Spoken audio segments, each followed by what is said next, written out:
poco de la física del ultrasonido, para que se formen una escala de grises, tenemos que en el diagnóstico médico el ultrasonido va a utilizar ondas. Estas ondas sonoras van a producir imágenes a los tejidos subyacentes. Esto va a ser a través de los elementos psicoeléctricos de las ondas de los diferentes transductores, que estas vibraciones van a viajar en un rango de frecuencia de aproximadamente 2 y 20 MHz. Estos van a viajar hacia los tejidos subyacentes y siempre van a depender de una frecuencia y de una amplitud en base a la onda. Entonces, si tenemos una frecuencia lenta, vamos a tener una longitud de onda más larga. Si tenemos una frecuencia rápida, tenemos una longitud de onda corta. Si tenemos una amplitud grande, hay una longitud de onda larga, y asimismo con una amplitud pequeña, una longitud de onda corta. Esto de forma esquemática, y esto ya cómo funcionaría con la sonda del ultrasonido. Esto a través de una señal eléctrica por medio de los impulsos de las ondas, de la sonda de los transductores, a través de sus elementos psicoeléctricos, van a producir una onda que estos llegan al tejido subyacente, lo penetran y regresan a forma de una imagen ecográfica o en escala de grises. Entonces, los valores de escala de grises, estos están medidos por píxeles y se van a correlacionar siempre con la cantidad de objetos que reciben. Entonces, de nuevo, vamos a la sonda del transductor. Ya vamos a hablar un poco del tipo de transductores que hay, compuesto de una serie de elementos psicoeléctricos, vibran secuencialmente, penetran los tejidos subyacentes y a través de una medida que es la impedancia acústica, que mide la resistencia de los tejidos, este va a penetrar los diferentes tejidos y regresa al transductor en modo de imagen de eco, que son las llamadas escalas de grises. De nuevo, dígame. Sí, pero sí entienden la parte de la impedancia, ¿no? Pero tú dices la impedancia. Es una unidad que mide la resistencia del tejido. Voy a avanzar. Sí, que puede avanzar. Entonces, esta de forma esquemática y vemos cómo funcionaría ya como tal. El impulso eléctrico produce al transductor una onda que penetra el tejido subyacente. En base a la impedancia acústica produce la resistencia, regresa al transductor, a la sonda, a los diferentes tipos de sondas de transductores que hay, y esto a través de una señal eléctrica se transforma en una escala de grises que la observamos en los diferentes monitores de los ecógrafos que hay. En base a esto, o con base a esto, vamos a tener dos tipos de resoluciones o dos tipos de eje. La literatura, antes de avanzar, tenemos los tipos de transductores. Como ya lo mencionaba el doctor, va a haber diferentes tipos de transductores que se van a categorizar por su sonda, por su frecuencia y por su profundidad. De los tres más conocidos tenemos el lineal, el convexo y el sectorial. El lineal o la sonda lineal va a tener una frecuencia alta entre 5 a 12 MHz, como ya lo comentó el doctor, una profundidad baja y una imagen muy característica de que es esta. Esto es un ejemplo, ¿no es cierto? Un ejemplo, y dentro de sus aplicaciones van a estar medidos para estudios vasculares, pleura, piel y tejidos, y también aplicados a la oftalmología. El tipo de transductor de sonda convexa va a tener una frecuencia baja de entre 2 a 5 MHz con una profundidad más alta de 20 a 30 centímetros.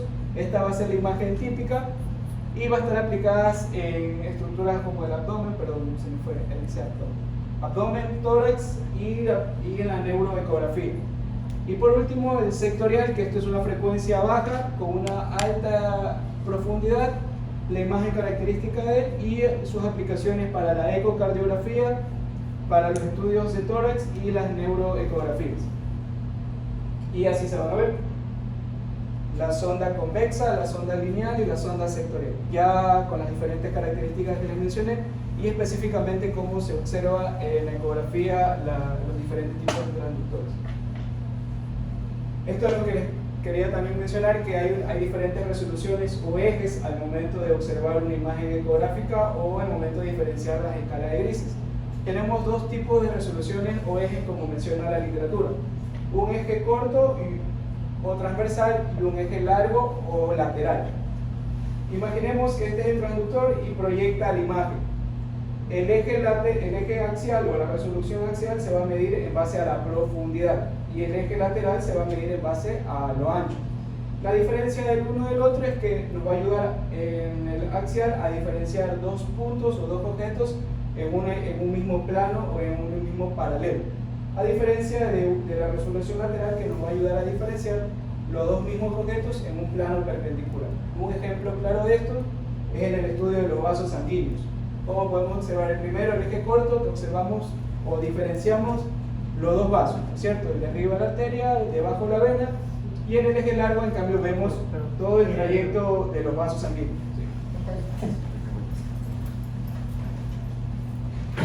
Esta escala de grises, en base a las ondas que le comenté al inicio, va a producir diferentes tipos de tonalidades. Una tonalidad que va, por mencionar un término, en color oscuro a un color blanco. Pero la onda va a modificarse y a mayor amplitud de la onda, una mayor ecogenicidad, es decir, un mayor color ya sería de color blanco. A menor amplitud, un color negro. En términos de nomenclaturas ecográficas, se la caracteriza al negro como color anecoico, un gris oscuro hipoecoico, isoecoico o ecoico, un gris, mencionan entre un gris oscuro, pero va a tener dos tonalidades, heterogéneo y homogéneo. Y el hiperecoico, que es un color más blanco. En base a la coloración o a la terminología ecográfica que vamos a obtener, vamos a poder diferenciar el tipo de estructura que hay. Tenemos, por ejemplo, un ejemplo de ello para en la característica anecoica, líquidos, hipoecoica, grasa, isoecoico va a estar distribuida entre órganos y músculos, y el hiperecoico ya es más para características de aire y de hueso. Ejemplos que les quise traer el día de hoy de una estructura anecoica son estructuras que no producen ecos, se las caracteriza como tal, y estas van a aparecer de coloración negra, como por ejemplo la luz de los vasos sanguíneos o de la vejiga. Esto es un ejemplo claro de una diferencia de una imagen anecoica, donde podemos observar una arteria y una vena. Bueno, no se observa muy bien la imagen. Y en al lado se ve la secuencia de los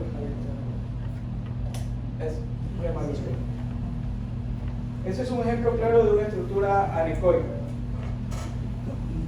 En el término isoecoico va a tener, se la categoriza o se la define como una estructura que produce ecos similares a estructuras circundantes. Este va a tener dos características, una característica heterogénea y una característica homogénea.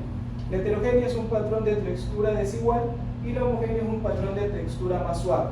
Un ejemplo que quise traer el día de hoy es el útero en su revestimiento externo como el miometrio y el revestimiento interno como el endometrio, en base a los días del ciclo menstrual, cómo va cambiando de tener una estructura isoecoica heterogénea hacia el último día de la etapa menstrual, del ciclo menstrual, que ya es una estructura más homogénea, ¿sí?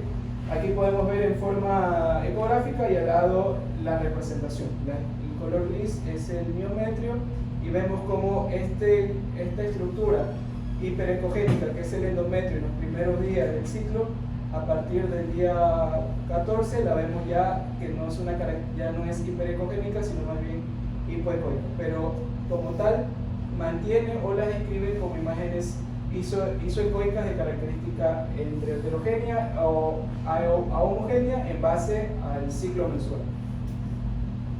Una imagen hiperecoica se la define como una estructura que produce ecos fuertes en comparación a las estructuras circundantes. Las estructuras hiperecoicas van a aparecer de color blanco. Un ejemplo claro que les quise traer el día de hoy es en una ecografía renal, como vemos que diferentes estructuras, pero que la delimita una imagen hiperecoica, la cápsula renal, el ureter, a diferencia de sus demás estructuras circundantes, como por ejemplo la pelvis renal, el seno renal y las cálices renales. ¿Sí? Dentro de la siguiente terminología tenemos la terminología hipoecoica. Esta se la define como una estructura que produce ecos débiles en comparación con las estructuras que también la circundan. Las estructuras hipoecoicas van a aparecer de un color gris oscuro y, como vieron en la terminología en base a la onda, son muy parecidas a las anecoicas. Por ejemplo, en una ecografía del cuadrante superior derecho se va a poder observar imágenes hipoecoicas. A diferencia de sus estructuras circundantes, podemos diferenciar a la aorta abdominal, la vena cava inferior y la vena porta, a diferencia de otras estructuras de diferentes tonalidades. Adicional, para poder correlacionar no solo la terminología como tal de hipoecoica, anecoica, secoica, también les quise traer el día de hoy ejemplos claros de los tipos de tejidos y de cómo se puede observar cada uno de ellos.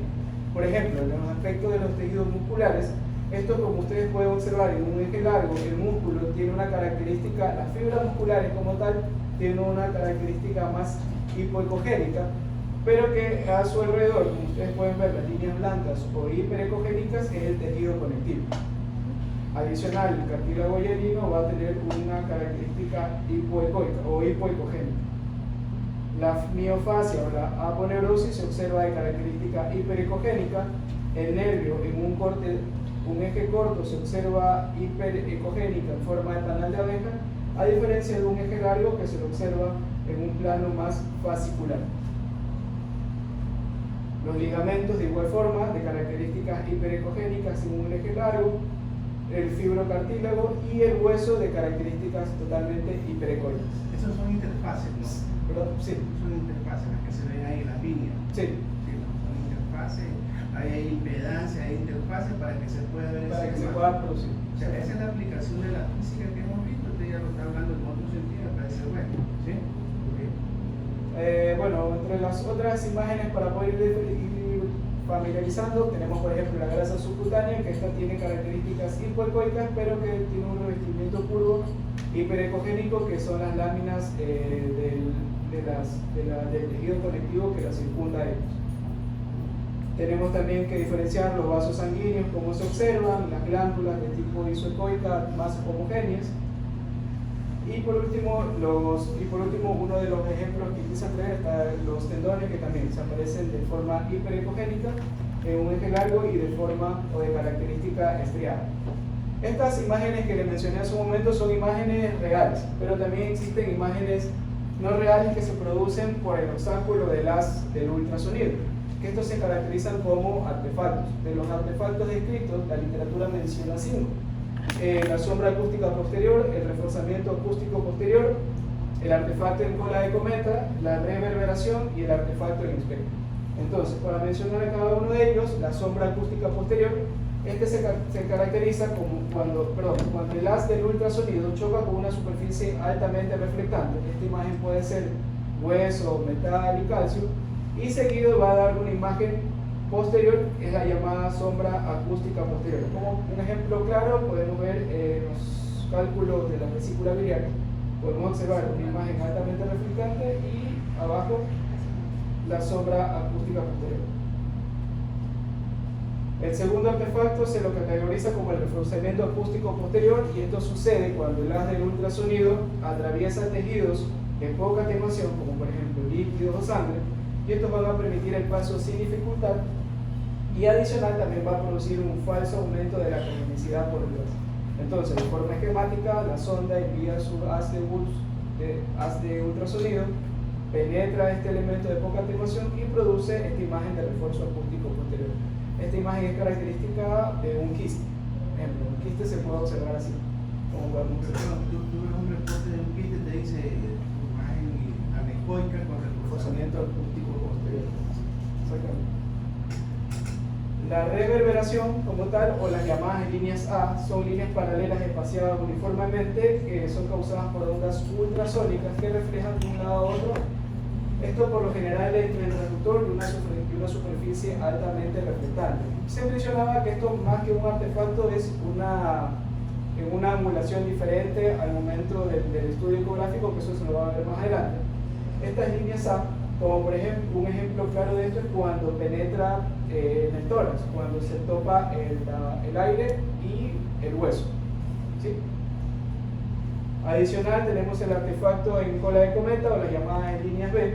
Son zonas hiperecogénicas que van siempre en la misma dirección de la sonda, en la onda del haz del ultrasonido, formando el rayo láser o en forma de cometa. Y se produce esto cuando el haz del ultrasonido va a chocar con una interfaz muy estrecha y muy ecogénica, como podemos ver en la imagen. Esto es muy característico en las áreas de pleura y peritón. Se va a observar bastante este artefacto. Y por último, dentro de los artefactos mencionados está el artefacto en espejo, que esto se produce cuando el haz de ultrasonido atraviesa reflectores especulares, como por ejemplo el diafragma, el peritoneo, la vejiga y la pleura, e incide sobre ellas de forma determinada que el haz del ultrasonido viaja hacia la imagen real de una forma del ecógrafo diferente, produce una imagen hacia abajo y hacia adelante, hacia adelante y hacia atrás, produciendo imagen en espejo, como la podemos ver.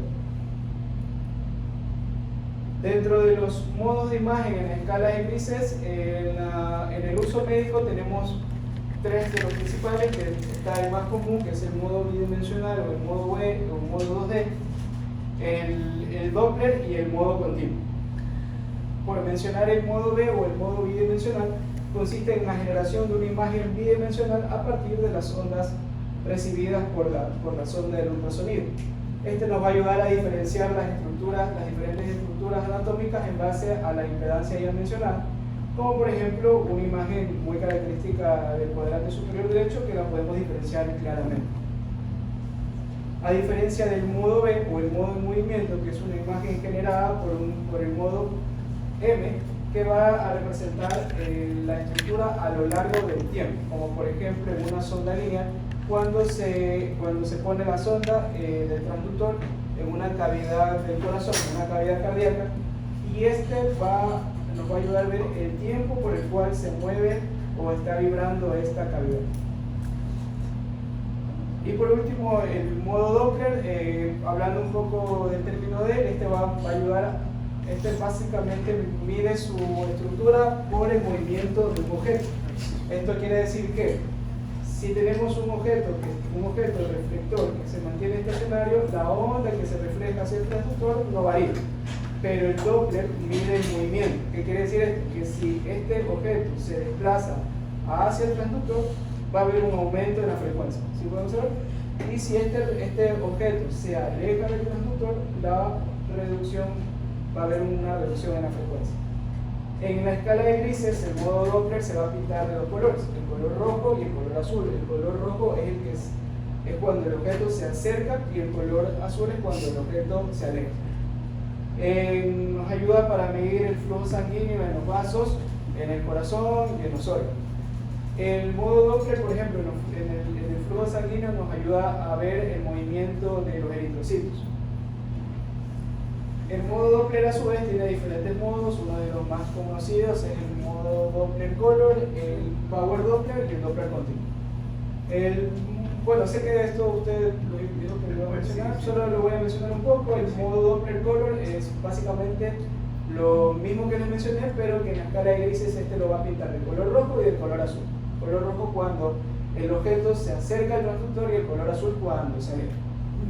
Un ejemplo claro de esto, en un eje corto podemos diferenciar la arteria y la vena, y en un eje largo o transversal, la arteria y la vena.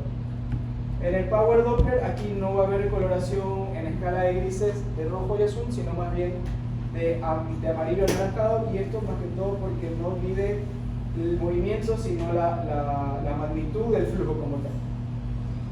Y por último, el Doppler pulsado, que es una imagen bidimensional, pero que nos ayuda a medir todo un proceso de la imagen en relación con el tiempo. ¿Ya? Eso es todo. Ahorita va a hablar mi compañera sobre el plano ecográfico. Muchas gracias.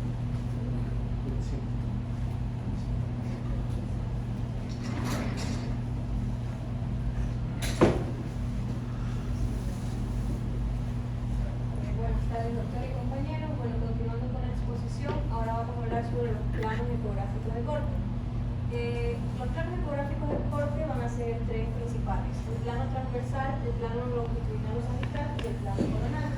Antes de pasar a ver cada uno de estos planos, debemos recordar que las ondas van a tener una guía, un marcador, que ésta se debe posicionar de acuerdo al plano. En este caso tenemos que la estamos ubicando en un plano transversal, y en este plano transversal esta guía siempre va a estar a la derecha del paciente para poder obtener la imagen correcta en la pantalla del ecógrafo.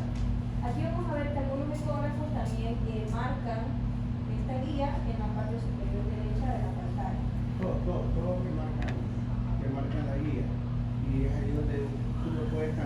incluso dentro del equipo que puede cambiar, ¿sí? Y a veces estamos confundidos al hacer un examen porque tenemos el traductor tomado al revés, digo yo.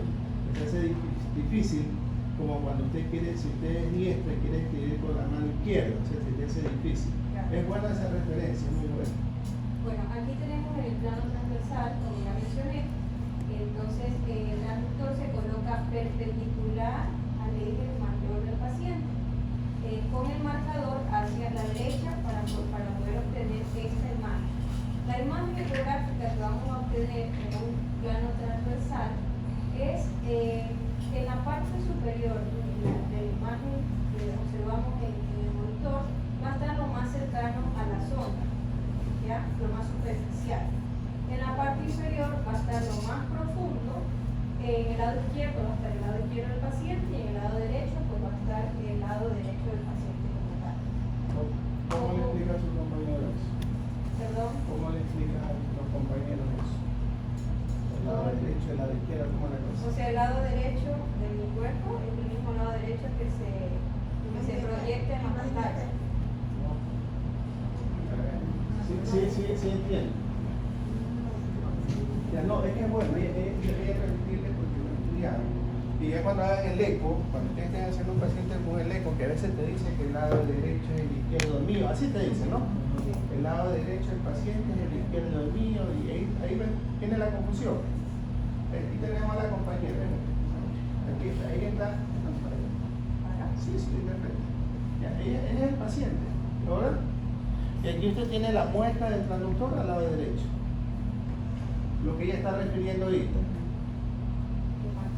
El marcador. ¿Sí estamos claros? Sí. Este es el marcador aquí, donde está la camarita. ¿Ya? Entonces yo voy a trabajar así. Con relación a esto, y si la muestra está acá, el equipo ustedes revisan que el puntito que ella refiere aquí está ahí. Sí está ahí, un puntito. Cuando se abre el triángulo, lo que sea, ahí hay un puntito o una letrita. ¿Ya? Y si se ponen a moneda en el equipo, ven que acá hay una R que dice reverso y que el puntito se te cambia. ¿Sí? Ok. Entonces, usted en este plano de aquí es que está aquí. Entonces, ¿esto qué corresponde? ¿Al lado? Derecho de ella. Y lo de acá al lado izquierdo. Es decir, estás haciendo una imagen que lo que están viendo acá la están viendo ella en ese mismo sentido. A veces yo leía libros que te decían que el lado derecho suyo corresponde a mi mano izquierda y era un problema. O sea, el traductor ustedes lo toman así, la están viendo igualito. ¿Está? En el momento que el traductor está cambiado, está para acá, usted lo está tomando, va a ver el lado derecho de ella a la izquierda. Y eso ustedes lo pueden comprobar con la ecografía. Parece mentira, pero es una realidad. ¿Sí? Lo mismo en la otra ubicación. A veces para ver en el longitudinal, a veces si usted pone mal el traductor, puede que usted cree que está viendo arriba, cuando está realmente viendo abajo. Ahí viene el problema de las placentas previas. Entonces viene placenta previa, se equivocó y no fue previa, usted le hizo un cálculo, está chévere, pero se equivocó y era previa y le hizo sangrar. Entonces, sí está claro esa parte del traductor. Yo la próxima voy a traer unos traductores para más o menos ver la orientación. Sí. Bueno, este plano transversal, como mencionó mi compañero, nos sirve sobre todo para ver el ancho del corte. Bueno, aquí lo que les explicaba el doctor, que en la pantalla pues, se ve el lado derecho del paciente, el lado derecho de la imagen, el lado izquierdo, el lado izquierdo. En cuanto al plano longitudinal, aquí en cambio la marca del transductor va a ir hacia la cabeza del paciente. Aquí vemos una pequeña marquita. Y aquí, este transductor se pone paralelo al eje mayor del paciente. Y la imagen que vamos a obtener aquí, volvemos aquí, en la parte inferior de la pantalla va a seguir estando la parte superficial del paciente. En la parte inferior vamos a obtener lo profundo que queremos ver. Y pues en el lado derecho ya no vamos a ver el lado derecho del paciente, sino hacia craneal, o sea, lo que está hacia la cabeza. Y en la parte izquierda vamos a ver lo que está hacia los pies. En este caso tenemos una toma de la vejiga y del útero en su longitudinal, cuerpo, cuello, el canal vaginal. Si tú lo tiras al otro lado, ¿cómo verías esa imagen? Esto lo debería ser Hacia atrás, ¿verdad? Y el cuello hacia arriba. ¿Cuál es el cuello? Sí identifica, ¿no? ¿Cuál es la vagina? ¿Sí? Ok. Entonces, si usted lo invierte, eso es lo que yo le decía a los compañeros. El doctor ya tenía años haciendo eco. Y te mandaban unos ecos, pero con placenta previa, que no eran placenta previa. Porque estaba ubicando mal el transductor. Si la doctora dice, yo le digo que este es el derecho, ¿no? Si yo lo miro así, esto me quedaría arriba. ¿Ok? Si yo lo miro así, abajo, pero me está copiando lo de arriba acá abajo, se está invertido. ¿Sí? Ya, aquí es fácil, pero cuando usted lo hace en este sentido, si el bebé el dorso está acá, usted lo tiene acá el dorso. Usted lo invierte así, el dorso del bebé le sale acá. ¿Sí? Entonces son dos cosas, pero que sí son manejables. ¿Ya? Ok, sigamos. Lo mismo, el plano coronal, este plano, la zona se ubica lateral al eje mayor del paciente. Este plano se usa sobre todo para ver la relación, bueno, los riñones. En este caso estamos viendo el riñón derecho, el dorso del ¿Solo para ver los riñones? o sea, se usa acá, obviamente acá para ver los riñones. ¿Cómo se puede eso? No. O también para tórax. Para todo. Entonces, los planos que estamos viendo es para todo. Para todo. Ya le hago sí. Bueno, en este caso, pues aquí vamos a ver lo que está en la parte superior de la pantalla, lo que está más cerca de la sonda, lo que está en la parte inferior, lo que está más lejos de la sonda, y igual que longitudinal, lo que está en el lado derecho va a ser lo que está hacia la cabeza, y lo que está en el lado izquierdo, lo que está hacia el cuello. Bueno, eso en cuanto a los planos. Pero usamos un poquito menos plano, ¿sí? Primero, acuérdate que ya, hemos hecho de un general y una paciente normal, una persona de órganos que no se mueven, pero el útero es un órgano móvil, ¿no verdad? Porque se puede trabajar con el otro. Entonces, cuando hablamos de los planos, estamos hablando con relación a el órgano que está dentro. ¿Sí? El órgano que está dentro. ¿Ya? Acuérdense que estamos hablando de un niño, pero aparte nosotros estamos hablando de un feto, que puede estar en esta posición, puede estar en esta posición. Entonces yo tengo que cambiar el eje. Por ejemplo, si el bebé está así, entonces yo tengo que poner el eje en ese sentido. Y yo hablo de que estoy en un plano oblicuo. Ya no lo puedo poner directamente transversal, o sea, es de acuerdo a eso. El útero mismo, no lo puedes poner en un plano directo. Es como que el transductor no tiene que ser directo en este sentido, sino que tiene que tener una idea de cómo está el órgano adentro. Y tú dices, no, es que el paciente está aquí, este es el útero, y este es el plano longitudinal, y yo tengo que sacarlo ahí, no, usted tiene que mover ahí. Usted lo ubica en el plano longitudinal del órgano, ¿sí? El plano longitudinal del órgano. ¿Sí? Entonces, eso es lo que quiero, no es el plano directo del eje, no sirve el eje, pero es la ubicación acá. Está. Por eso nosotros podemos hablar de la posición del bebé, situación oblicua, situación transversa y todo eso. ¿Sí? ¿Ok? Listo, sigamos. Ahora vamos a hablar sobre la redacción de un reporte ecográfico. Para esto, primero debemos recordar qué es un reporte ecográfico en sí. Este, al igual que la historia clínica, es un documento médico-legal, es un medio de comunicación entre el ecografista, el médico que pide la ecografía y el paciente. Además que constituye una opinión clínica de la interpretación de estas imágenes por un especialista en ecografía. El objetivo en sí de realizar una ecografía y de escribir un reporte ecográfico es responder a ciertas preguntas clínicas que nos hacen los médicos y así dar información que nos ayude al manejo del paciente. Este debe ser correcto, claro, conciso y lógico. Me gusta la primera parte, ya es un documento médico legal, ¿no verdad? La idea de hacer esta interpretación aquí es que nosotros tenemos que poner una pauta. ¿Cómo están en el hospital ustedes haciendo un reporte ecográfico? No tengo. ¿Sí lo tienen? Ya, espera.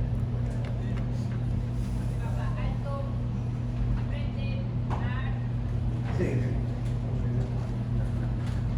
Bueno, los lineamientos para una buena redacción de un reporte ecográfico es que debe ser escrito y emitido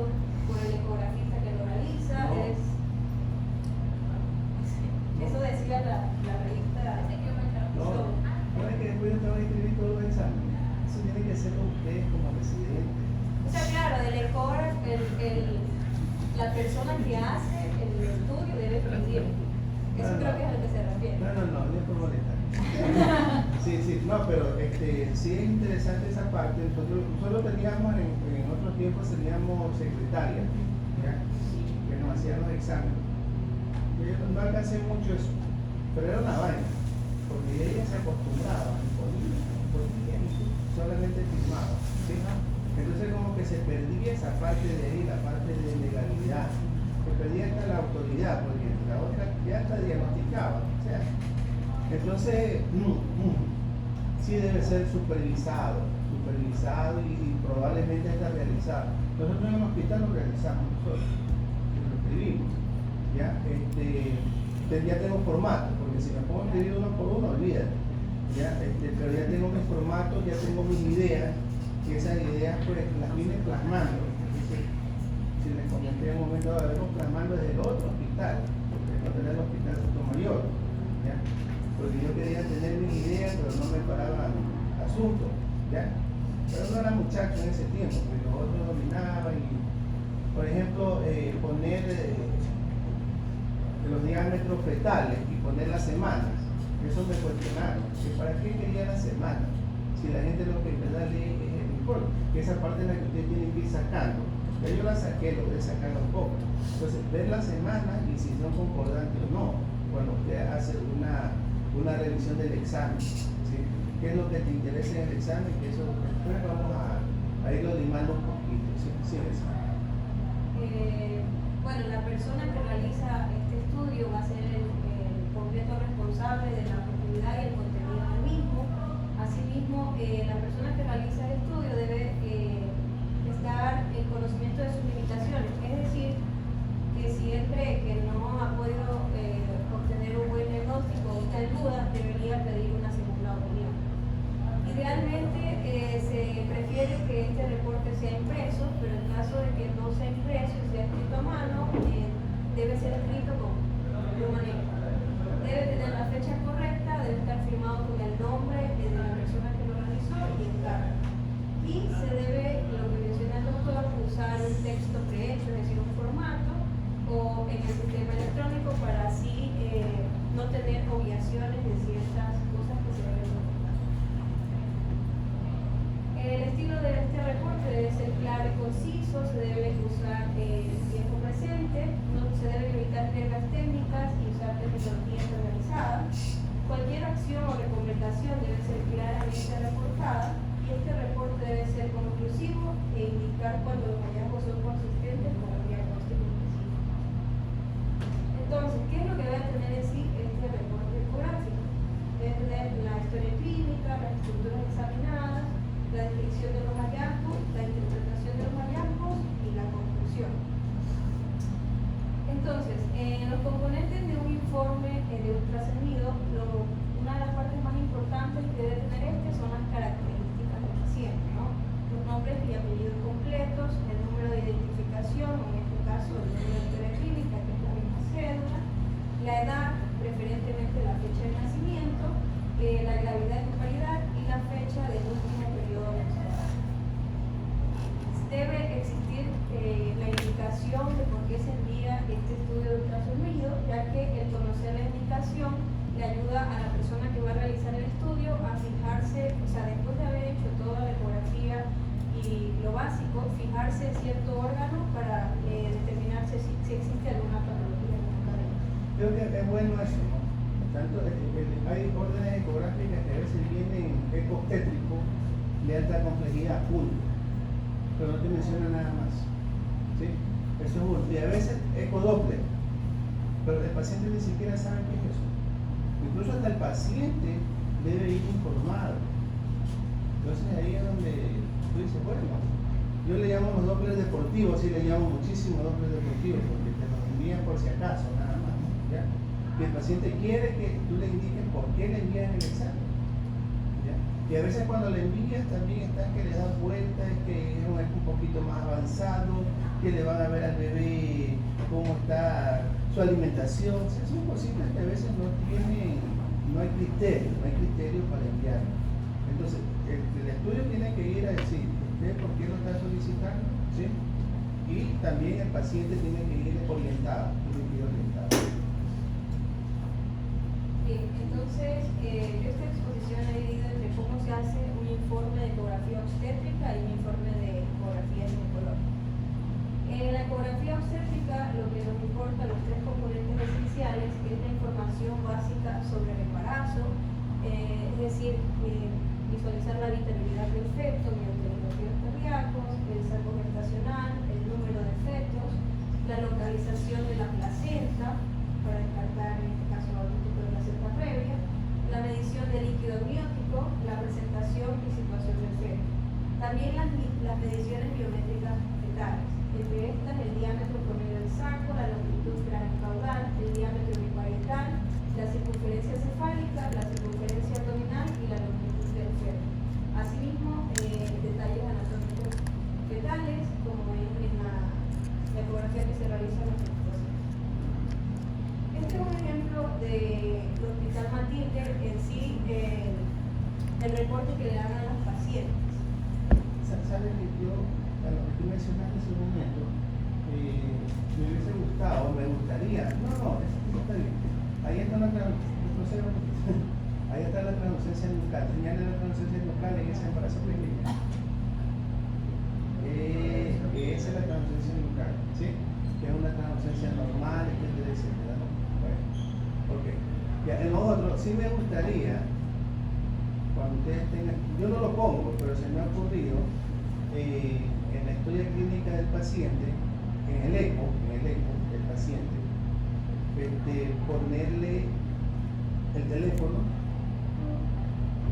y quizás de la dirección. ¿Sabes por qué? Porque a veces se traspapela.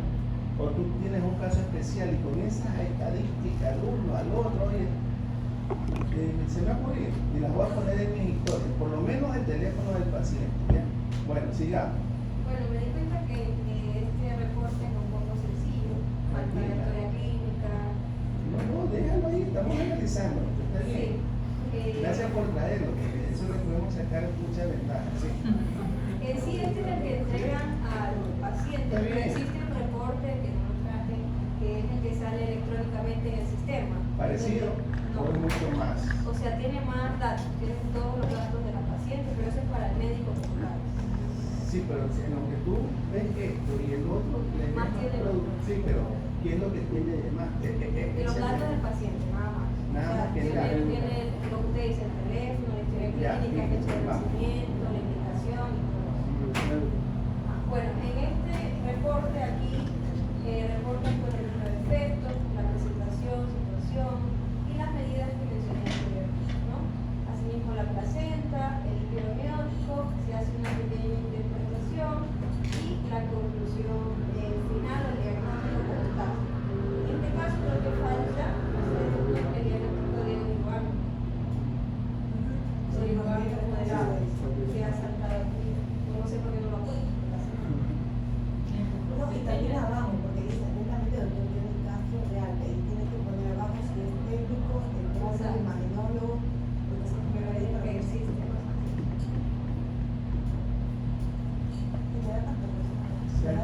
Regresen, sigamos analizando. No está la edad del paciente. En la fecha de última menstruación. La fecha de última menstruación. Espera, por lo menos, ya vamos a suponer que la fecha de la última regla y todo, y eso ya cuando tú te documentas más, cuando quieres entender algo más, ya no le vamos a exigir esa parte en el reporte, ¿sí? Pero si hay algo que yo veo en el reporte que me llama la atención, ¿ya? Yo soy medio meticuloso en esas partecitas, ¿ya? ¿Qué ven ahí en el reporte? ¿En qué parte exactamente? ¿Alguna pista? Una observación. Yo hablé en su momento de O sea, el motivo por el cual solicita la ecografía que se refiere No, ahí sobre eso. Olvídate del motivo y toda esa cuestión. Vamos a suponer que es un método de control normal.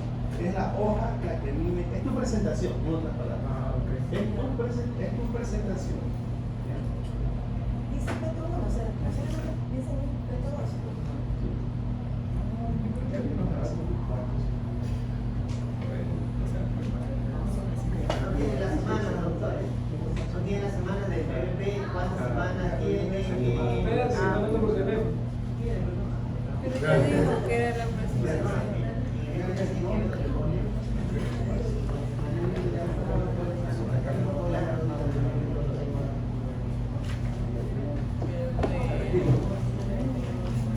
Es tu presentación, usted quiere algo que le sirva. ¿Sí? Si no, cojamos solamente lo de abajo, ¿qué dice? Entonces yo lo estoy mandando a usted a que revise y que quiere las cosas meticulosas. No meticulosas, sino en la seguridad. ¿Qué es lo que falta ahí? Ya. Ya.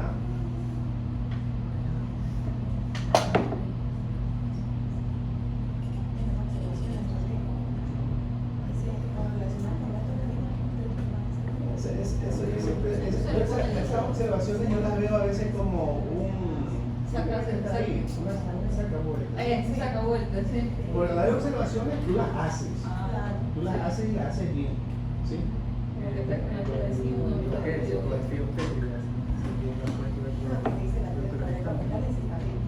A ver, ya analicemos para estar ahí clarito.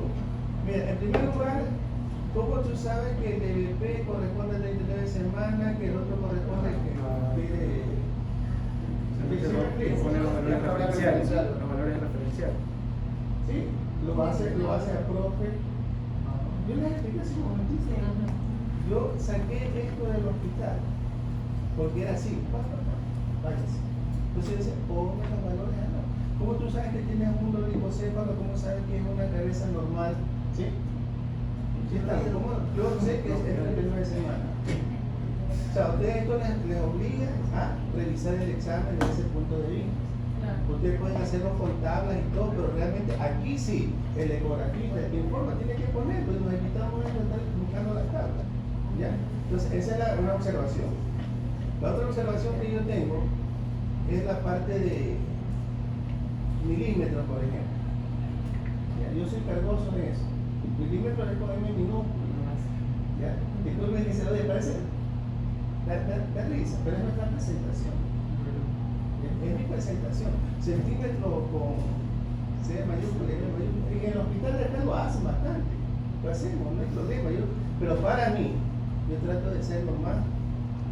Ahí un poquito medio cargoso. Y ahí al lado yo le pongo DBP 91.6, como quieras ponerle, y al ladito que corresponde a tantas semanas, que corresponde a tantas semanas. ¿Cuáles son los parámetros que más te dan a ti para la edad estacional? El fémur y cabeza. Ponte que si el abdomen está bien, pasa. ¿Sí? Si la circunferencia cefálica está bien, pasa. ¿Ya? Pero si el abdomen es pequeño y con eso me baja todo el promedio, entonces yo me baso en los ordenadores. Pero para mí, ahí sí va a usted como ginecólogo entenderlo. A ver, esto de aquí no me sirve el abdomen y promedio con lo otro. ¿Ya? ¿Ok? Para el ginecostetra o para el ecografista, uno manda, yo pongo así, embarazo de 39.2 según diámetro del producto.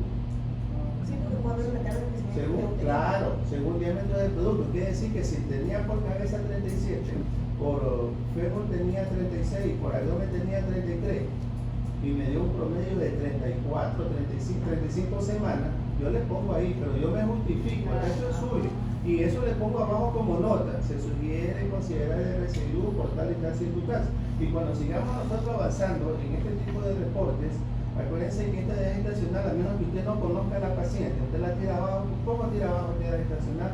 ¿O cómo sabe usted la edad estacional real de ese paciente? ¿Cómo usted determina la edad estacional real de un paciente? Por ecografías anteriores del primer trimestre. Por la ecografía primaria. ¿Sí? Entonces, esto de aquí te va a servir es para calcular desarrollo. ¿Sí? Desarrollo. Y ustedes se van a los percentiles y todo, que eso lo van a manejar. Eso es lo que les puedo decir aquí, está así, está cortito. Está cortito en ese sentido.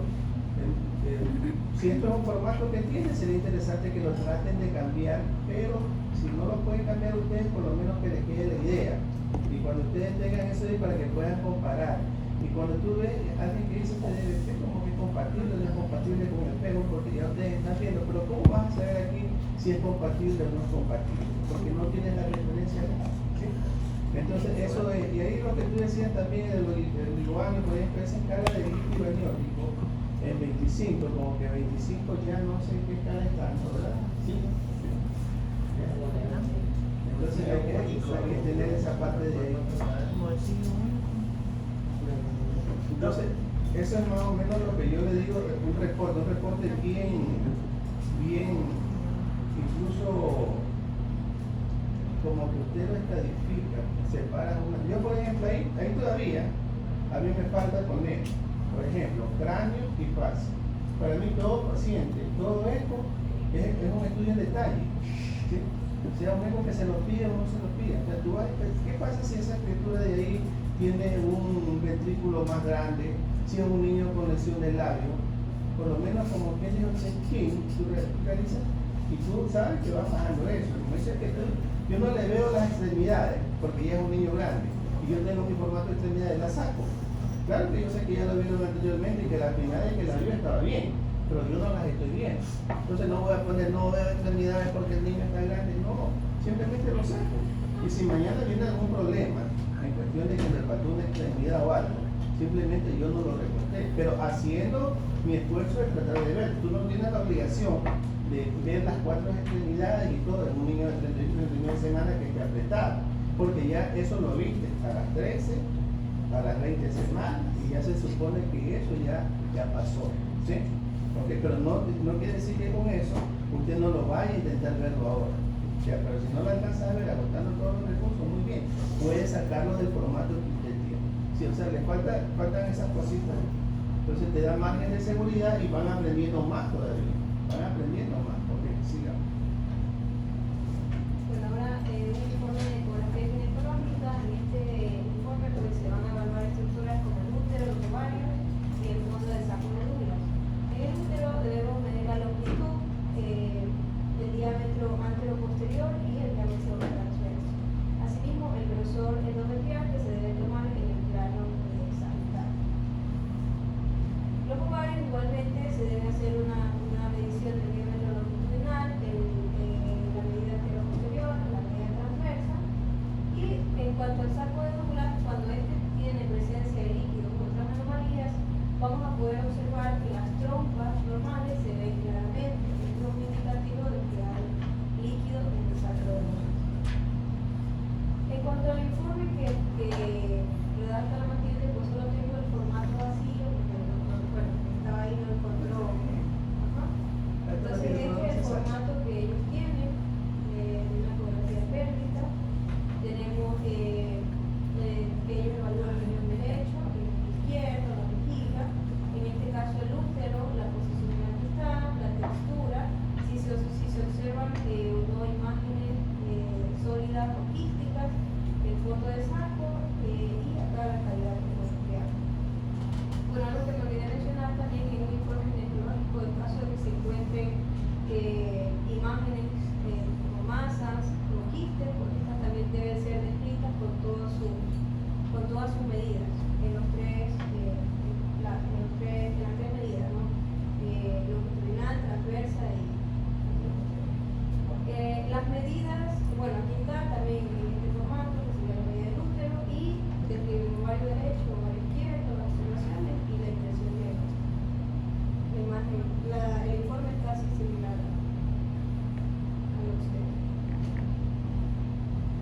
Bueno, y se debe realizar, pues, en todo el informe se debe realizar el diagnóstico final de seguimiento, es decir, la sección que resuma el diagnóstico final debe introducirse junto a los comentarios sobre los resultados de la ecografía. Se debe indicar un plan de seguimiento en tal caso de que se requiera pues, hacer ecografías cada 6 meses o durante cierto tiempo, y en caso de que exista la presencia de una patología significativa como malformaciones fetales o algún tipo de masas malignas, pues debe ser informada inmediatamente al médico que solicitó el estudio. Gracias.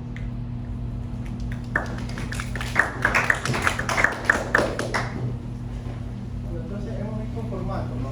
Hemos visto los formatos. Mi mi consejo es, ¿cómo están en el otro hospital también haciendo formatos? ¿Cómo se han quedado dormidos? ¿En serio?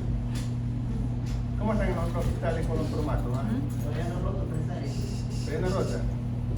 pero sí está bien. ¿En qué hospital estás tú? En Montes ¿Y en qué área estás rotando? en Hospitalización 1. Ya, pero tienen que, ustedes están recién comenzando, pues, ¿no? Sí. Ajá.